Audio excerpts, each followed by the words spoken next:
বন্ধুরা good morning. আজকে good morning বলতে একটু দেরি হয়ে গেল, এখন রান্না বসে দিয়েছি, দেরি হয়ে গেছে। তোমার দাদা কাজে যাবে, আজ মঙ্গলবার নিরামিষ হবে, সোয়াবিন আলু দিয়ে পেঁপে দিয়ে তরকারি, আর হচ্ছে মটর ডাল গাটি কচু দিয়ে করবো।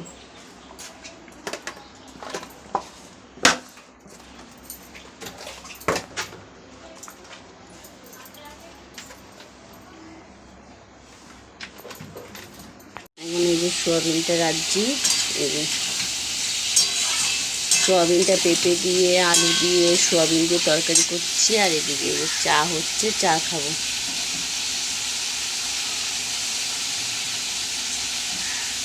চাটা হলে চাটা খেয়ে তারপরে এই যে বাসন কুসন, ওইখানে কত বাসন টাসন, এই যে প্রেশার কুকার টুকার বেরিয়েছে, এগুলো মাজবো ধোবো। কালকে মামা শ্বশুরবাড়ির নিমন্ত্রণ আছে, তো কালকে মামা শ্বশুরবাড়িতে যাব। তো বড় মামা মারা গেছে, তোমাদের একটুখানি ভিডিওতে দেখিয়েছিলাম। তো আমরা গেছিলাম, তখন মানে মামা মারা গেছে, যাওয়ার পরে তোমাদের ভিডিওতে দেখিয়েছিলাম। মামার হচ্ছে ইয়ে হয়েছিল, মানে গলায় ক্যান্সার হয়ে গেছিলো, মরার বয়স হয়নি, তো মরে গেছে। তো আজকে তোমার হচ্ছে আজকে হচ্ছে ছেড়ার দো, আর কালকে খাওয়া দাওয়া। আর 15ই আগস্ট বলে তোমার দাদার দোকানে কাজের এতই চাপ বেড়েছে, কোথাও যাবে যেতে পারছে না। এবার মামার কাজ না গেলে একটা খারাপ লাগে।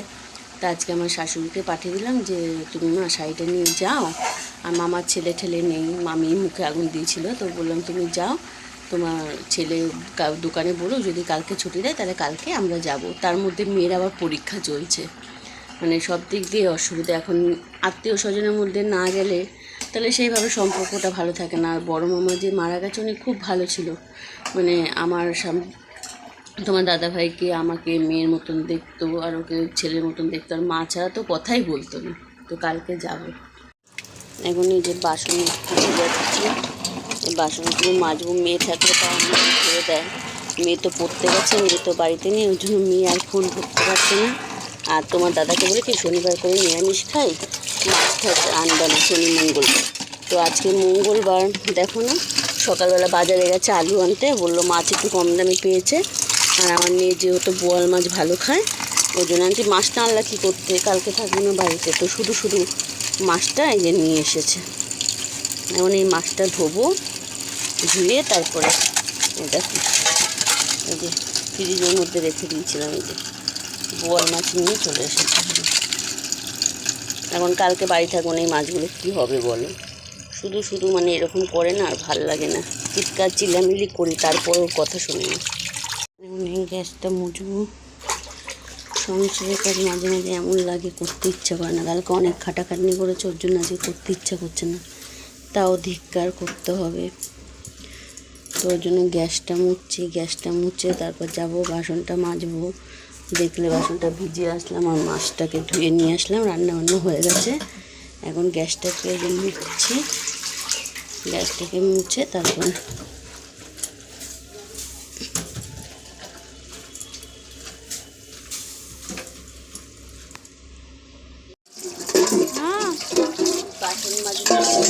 বাসন মাজবো। হাঁড়িটা মেজে জল তুললাম, মাছগুলো করে আসবো, করে এসে যে বললাম শোনা ফোনটা একটু ধর, তাই ফোনটা একটু ধরেছে। এখন ওকে দিয়ে ভাত দেবো, ও ভাত খাবে, এবং বাসনগুলো মেজে নেবো। এই কাজ করতে ইচ্ছে করছে না, তাও করছে।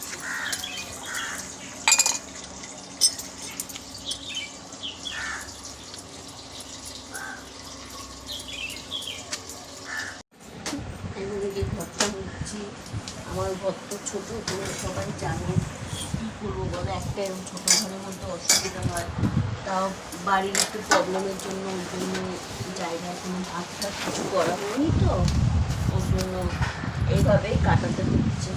আর আমাদের বাথরুম, তারপরে পায়খানা সব অনেকটা দূর। এবার রাত দুপুরবেলা তোমার দাদা বাড়ি না থাকলে, শাশুড়ি বাড়ি না থাকলে, মেয়েটা আমার ছোটো, এবার যেতেও অসুবিধা হয়, প্রবলেম হয়, কী করবো এখন এই জীবনটা কাটাচ্ছি, কবে ঠিক হবে জানি না। আজকে রান্না করছি দুটো সোয়াবিন, দুটো বাটি চালের ডালটা রেখেছি, এই যে দুটো সোয়াবিনের তরকারি, আর গাটি দিয়ে হচ্ছে মটর ডাল করেছি, আর আমের চাটনি করেছি। আজকে যেহেতু নিরামিষ,